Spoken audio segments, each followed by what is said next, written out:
Joining me now is John Grimes, the Chief Executive of the Australia Solar Council. G'day, John. Hi, how you going? Good, thanks. Now, this decision by Labor to walk away from negotiations with the government over the RET, is this a stay of execution or a long-term win for the renewable sector? Well, we've got to remember at the outset that Prime Minister Tony Abbott did this. It was because he broke his election promise at the commitment to the existing renewable energy target, because he put in place a sham review headed by Dick Warburton, the self-proclaimed climate skeptic, came out with a recommendation to basically close the scheme down, and then found that, he didn't have any support to do that. So then he tried to strong-arm Labor into a position. So the fact that these talks aren't continuing is actually a sign of strength from Labor. We congratulate Bill Shorten for standing firm, because we were never going to do a deal at any price. No deal is better than a bad deal.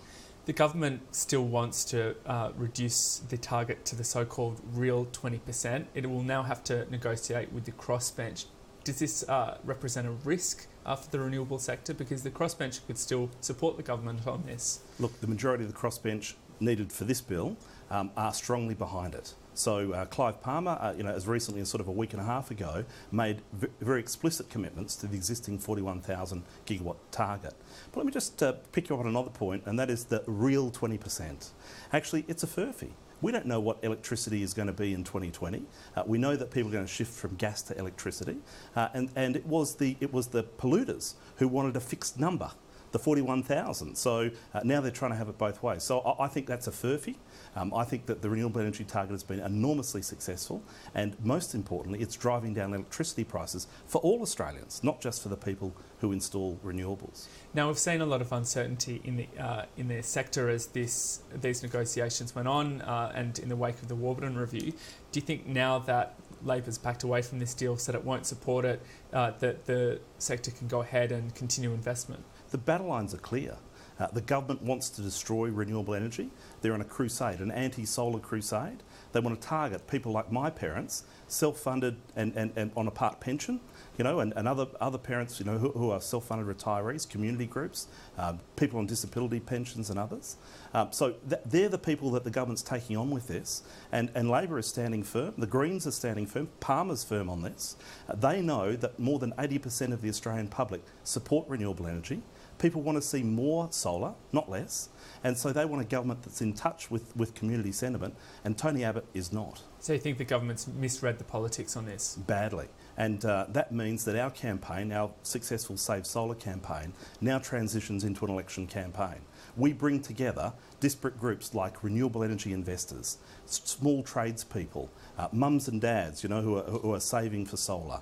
We bring together the environment movement, the Palmer United Party, the Greens, right? This is a broad coalition of Australian society that wouldn't come together on any other issue, that is saying with one voice, no, Mr Abbott, we don't accept your cuts, and we will demonstrate we can harness them to devastating effect in marginal seats held by the federal government in the next election. And our message is absolutely clear. Either the government changes its policy or we will change the government. Now, the Climate Council recently reported a drop of 70% in investment in renewables. Is Labor's new position on this enough to arrest that slide and to bring investment back to the industry? The government can't change the legislation. The current legislation stays in place. Any uncertainty is absolutely on the shoulders of Prime Minister Abbott. He did this. Labor didn't do this.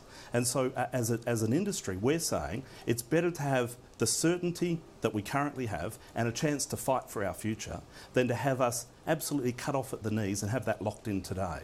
So, for us, it's about holding the numbers in the Senate and changing the government's mind. And I've got to say, on this one, we are going to win because we have the people of Australia on our side.